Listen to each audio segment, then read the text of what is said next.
Hey, this is not a joke. These are 10 real conspiracies that actually happened. If you start sweating, call a lawyer. If you start relating, call a psychiatrist. Because sometimes the crazy guy yelling on the corner wasn't crazy. He just read the declassified documents before you did. Let's begin. Number 1. The Tuskegee experiment. Medicine, but make it evil.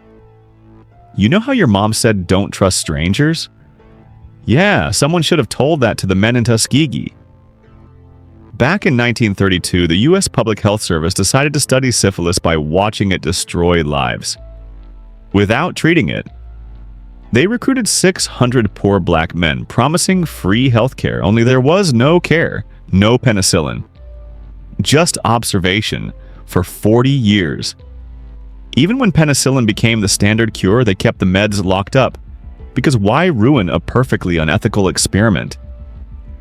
In 1972, a whistleblower leaked the truth. Public outrage exploded.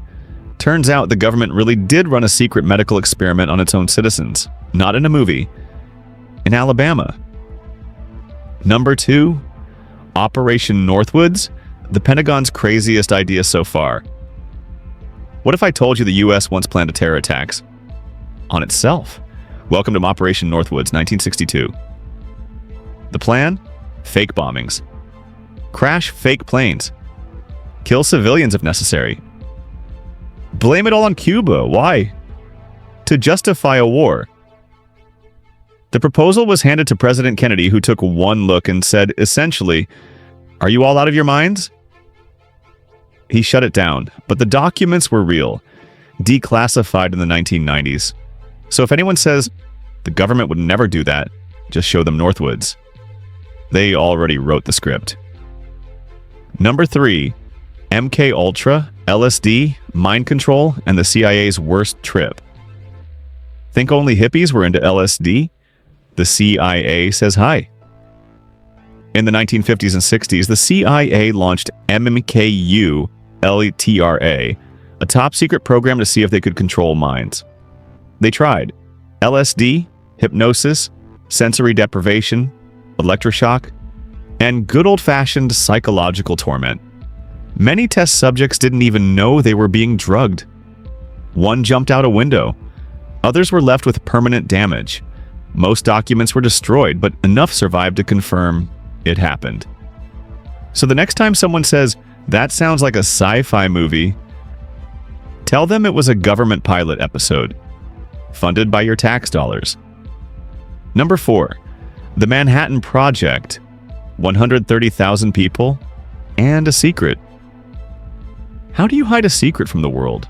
Start by hiding it from the people building it. In the 1940s, the U.S. government launched the Manhattan Project, a massive secret effort to build the atomic bomb. Over 130,000 people worked on it. Many didn't even know what they were building. Entire towns were built from scratch, like Los Alamos and Oak Ridge, with fences, fake names, and full-time secrecy. The goal? Beat the Nazis to the bomb. In 1945, they did. Hiroshima and Nagasaki proved it. Only after the war did the public learn the truth. So if someone says there's no way thousands of people could keep a secret, history says actually they already did, and it exploded. Number 5, big tobacco. Smoking's fine, we swear. Once upon a time, smoking was healthy. Doctors recommended it. Athletes smoked on posters. You could light up in hospitals, planes, and classrooms. Meanwhile, behind the scenes, the cigarette companies knew it was killing people. As early as the 1950s, but instead of warning the public, they did what any responsible billion-dollar industry would do. Hire fake scientists, fund fake studies, deny everything. For decades, they swore nicotine wasn't addictive, even under oath. Then came the 1990s. Whistleblowers, leaked memos, lawsuits.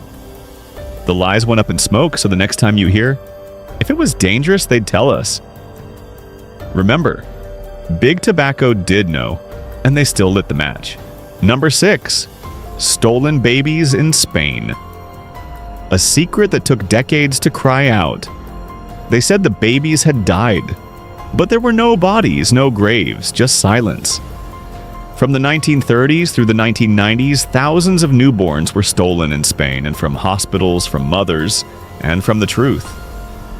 Doctors, nuns, and public officials were involved. Their motive?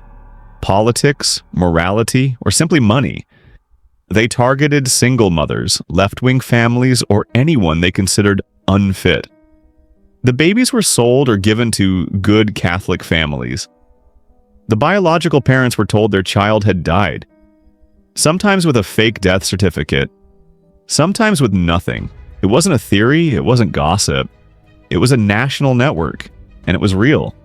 Today, hundreds of victims are still looking for their identity, and many perpetrators still alive, still free. Because when the state does the stealing, justice takes a very, very long nap. Number 7. The fruit machine. Canada tried to detect gay people. Seriously. In the 1960s, the Canadian government had a fear. Homosexuals in public office. Not spies, not criminals. Gay people. So, what did they do? They invented a machine. A ridiculous pseudoscientific contraption nicknamed the fruit machine. It supposedly detected sexual orientation using pupil dilation and physical reactions to images. Test subjects were shown photos, some neutral, some erotic, while hooked up to sensors. Did it work? Of course not. It was complete nonsense. But the damage was real. Hundreds lost their jobs. Others were blacklisted, outed, or traumatized. The government only apologized decades later. But here's the kicker. They spent real taxpayer money trying to invent a gay detector. Science fiction? Nope. Ottawa, 1960s. Number 8. Project 112. The Pentagon's secret human test subjects.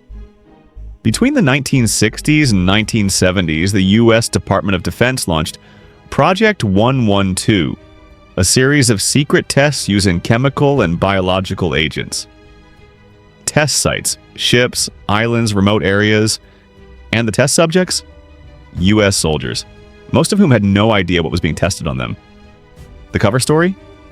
Military exercises. Reality? Exposure to nerve agents, bacteria, and toxic substances.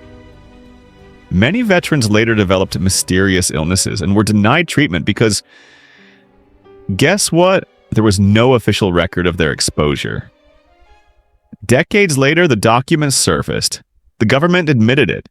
But compensation, accountability, still a work in progress. Because nothing says, thank you for your service, like surprise anthrax. Number 9. Havana Syndrome. The sound of paranoia or a weapon. In 2016, U.S. diplomats in Havana began hearing strange noises, high-pitched sounds, pressure in the skull, sudden nausea. Then came memory loss, headaches, brain fog. It wasn't just one person. It spread to China, Germany, Austria, even Washington, D.C. Victims described it like being hit by an invisible force. Theories popped up. Microwaves, sonic weapons, spy tech gone wrong. Was it real? Medical scans showed neurological damage in many victims. The CIA admitted something happened, they just don't know what. But here's what makes it terrifying. No explosion, no blood, no trace. Just a headache, and a brain that no longer works the same. Is it a weapon? We still don't know.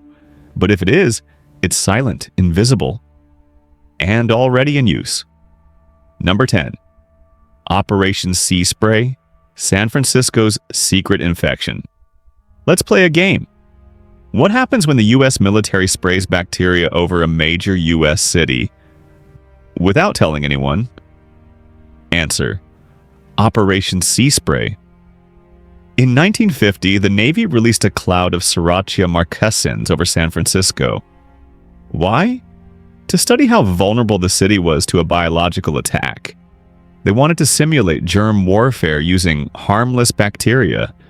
Spoiler: It wasn't harmless. Shortly after, a rare infection broke out in a hospital. One man died, others got sick. The government denied everything until documents surfaced years later. So yes, the military used a real city as a test lab and never told the people living in it. It sounds like a comic book plot. But this time, the villain wore a uniform. They say knowledge is power. But what they don't say is that controlling what others don't know is even more powerful. History doesn't always scream its truths. Sometimes it whispers them, buried in footnotes, classified folders, or the memories of people no one ever believed. The scariest part? It's not that these conspiracies happened. It's that they went unnoticed for years because power loves silence. And manipulation thrives in ignorance. Not because people are stupid, yeah, but because most of us are busy surviving. Too distracted, too trusting, or just too tired to dig deeper.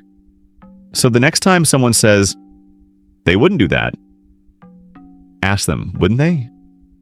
Or did they already, and you just never noticed? Truth doesn't need permission, but it does need attention. See you in the next one.